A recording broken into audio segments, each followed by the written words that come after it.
امام علیہ السلام ایک دن منبر پر مخاطب ہو کر سب لوگوں سے فرمانے لگے، اے لوگو، جب اللہ کی آخری حجت کا وقت ظہور کے قریب آئے گا تو بدکاریاں عام ہو جائیں گی اور بے حیائی گھر گھر عام نظر آنے لگے گی۔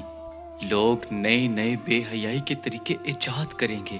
بے حیا عورت کو عزت کی نگاہ سے دیکھا جائے گا اور باپردہ شریف عورت کو حقیر سمجھا جائے گا۔ تو اس وقت انسانوں کی عزت محفوظ نہیں رہے گی اور اس وقت کا تاجر ناپ تول میں ہیرا پھیری کو اپنا حق سمجھے گا اور یوں ہر چیز میں ملاوٹ حد سے زیادہ بڑھنے لگے گی۔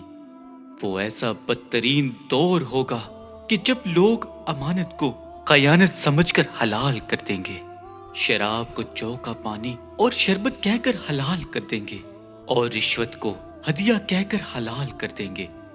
یاد رکھنا، جب وہ زمانہ آ جائے گا تو لوگ اللہ کے لیے حج نہیں کریں گے، سرمایہ دار تفریح کے لیے، تاجر تجارت کے لیے اور فقراء مانگ کر کھانے کے لیے حج کو بہانہ بنائے گا۔ اس وقت رمضان اور عید کے چاند کو لے کر اختلافات بڑھنے لگیں گے۔ مسلمان ممالک میں ایک سے زیادہ عیدیں منائی جائیں گی اور لوگ جب پہلی کے چاند کو دیکھیں گے تو انہیں ایسا محسوس ہوگا کہ جیسے کہ 2 راتوں کا چاند ہے، اور یوں لوگ 5 مرتبہ رمضان میں کھانا کھائیں گے اور عید کو روزہ رکھیں گے۔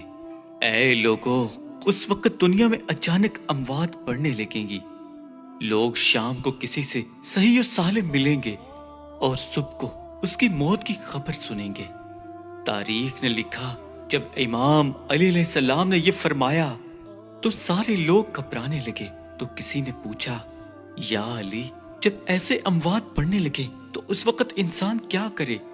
تو امام علیہ السلام فرمانے لگے، تو اس وقت انسان کثرت سے اللہ کے رسول اور اس کی آل پر درود و سلام بھیجتا رہے، کیونکہ جو انسان اللہ کے رسول پہ درود بھیجتا ہے تو اللہ اس انسان کو ہر قسم کی مصیبتوں اور پریشانیوں سے اپنی امان میں رکھتا ہے۔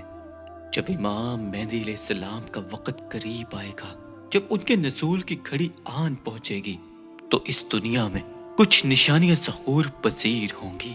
ان نشانیوں میں سب سے پہلی یہ، شراب نوشی عام ہو جائے گی، زناکاری اور فحشی میں اضافہ ہو جائے گا، اس دنیا سے ایمان اٹھا لیا جائے گا۔ اس وقت علم اٹھا لیا جائے گا اور ہر طرف جاہلیت کا بول بالا ہوگا۔ عورتوں کی تعداد بڑھنے لگے گی اور مردوں کی تعداد کم ہو جائے گی، حتیٰ کہ 50 عورتوں کا نگران صرف ایک مرد ہوگا۔ ننگے پیر ننگے بدن بکریوں کے چرواہے عالی شان مقامات پر مقابلہ بازی کریں گے۔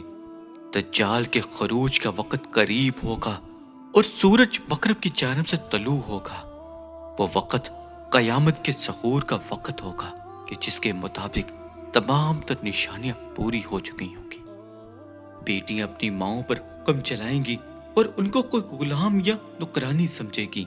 تو اس وقت اللہ سے ڈرتے رہنا اور اس سے دعائیں کرنا اور اس کے ذکر کو بلند کرنا، کیونکہ اللہ سب جانتا اور سمجھنے والا ہے۔